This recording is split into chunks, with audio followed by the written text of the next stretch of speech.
So, good day everyone. I am Lindsay Aki from BSBA 3D. This is the continuation of Chapter 8. The title of our report is E-Learning and Use of Technology in Training. So, first, I have a table of contents.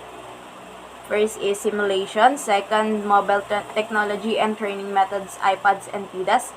And third, intelligent tutoring system. And fourth is distance learning. So, first, let's tackle about the simulation. So, what is simulation? The simulation has helped improve ratings by mystery shoppers at Rogers Retail Stores. A mail equipment and service company uses an interactive spreadsheet program to simulate the company's product lines, key processes, and business culture. Executive terms are given a set of monthly revenue and product goals and are told to make a series of decisions such as how many sales representatives to hire and how much time to invest in finding new clients.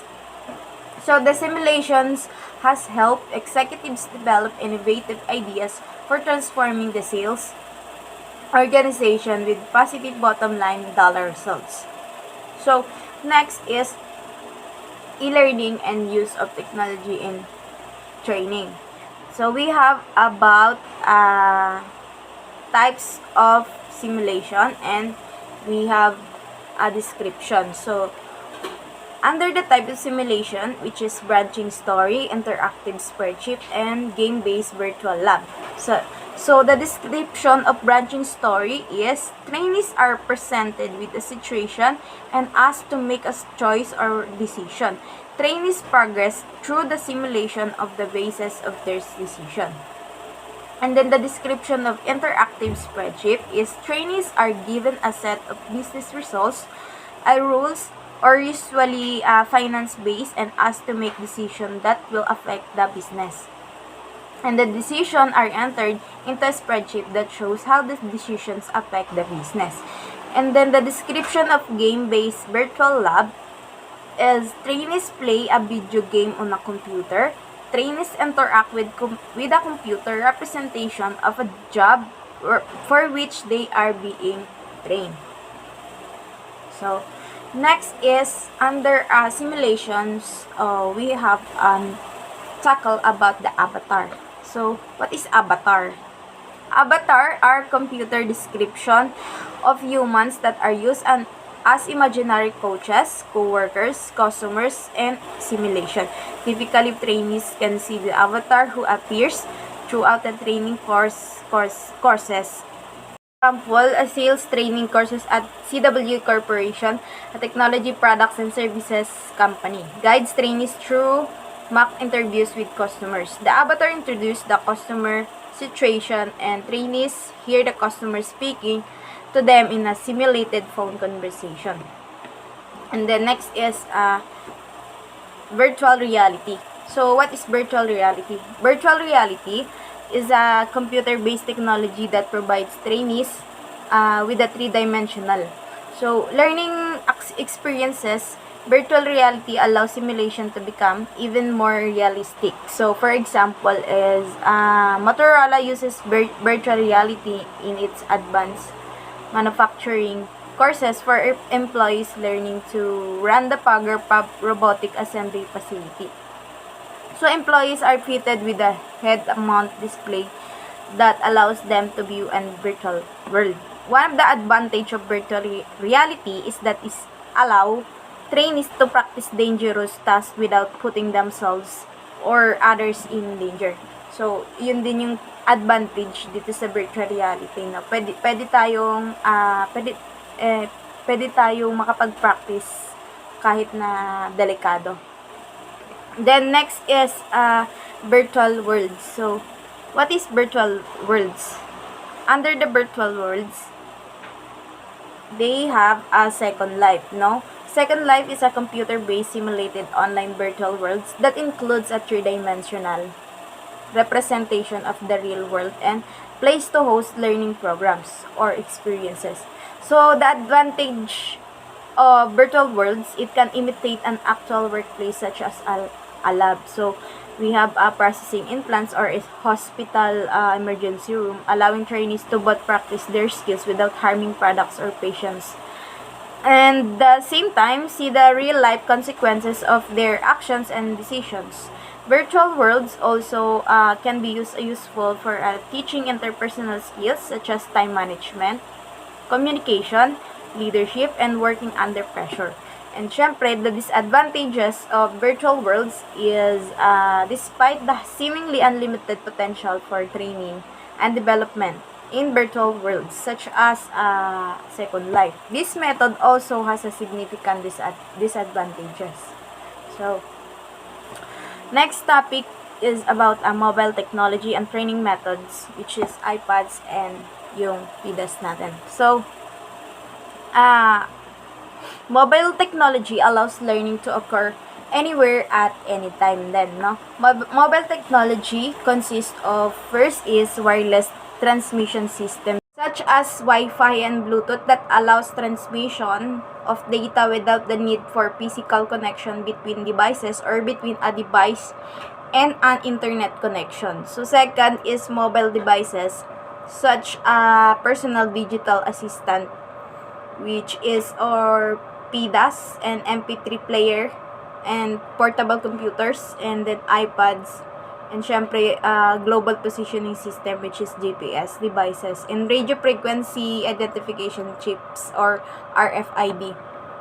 Then third is software application related to processing audio files, word processing, spreadsheet, internet, email, and instant messaging.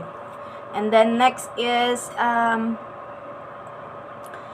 these GPS and RFID devices are used for tracking customer, syempre.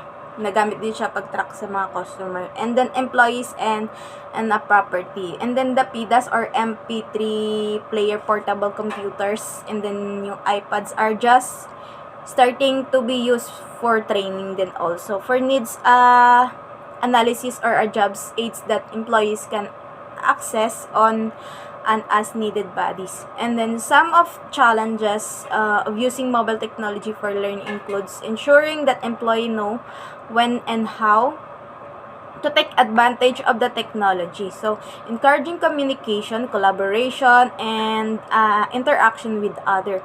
So employee in a communities of practice and ensuring that employees can connect to a variety of networks no matter what their location or mobile devices.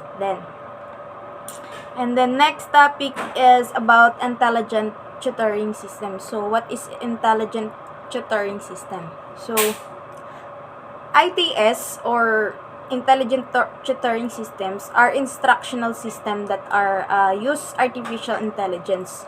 So there are three types of ITS environment, which are tutoring, coaches, and empowering. And then ITS can be distinguished from other new training technologies in several ways. Please take down note this. So ITS has the ability to match instructions to individual student needs. And then second, ITS can communicate and respond to the student. And then third, ITS can model and the trainee's learning process. Then fourth, ITS can decide on the basis of trainees' previous performance what information to provide. And then fifth, ITS can make decision about the trainee's level of understanding. And then sixth, ITS can ITS can complete a self-assessment and modification of its teaching process. And then next is last topic is about distance learning. So what is distance learning? Distance learning is used by geographically dispersed companies to provide information about new products, policies, or procedure, as well as deliver skills training and expert lectures to field location. Distance learning can include virtual classroom, which have the following capabilities, which is projection of still, animated, and video images, instructor participant, audio discussion, and sharing of computers, software application, and also a whiteboard marking tools. And under the distance learning, we have teleconferencing. So, what is teleconferencing? Teleconferencing refers to synchronous exchange of audio, video, or text between two or more individuals or groups at two or more locations. So, next topic is interactive distance learning. So, it is refers to generation of distance learning, which uses satellite technology to broadcast program to different locations and allows trainees to respond to questions posed during the training program using a keypad, syempre. And the advantage of distance learning is that the company can save on travel cost. And then next is webcasting. So, under the webcasting, it involves classroom instruction that is provided online through live broadcast. No, webcasting helps spread the Salesforce training throughout the year rather than cramming 8 into twice a year sales meeting. So, the major disadvantage of distance learning are the lack of interaction, syempre, between the trainer and audience, technology failure, and an unprepared trainees. So, that's all.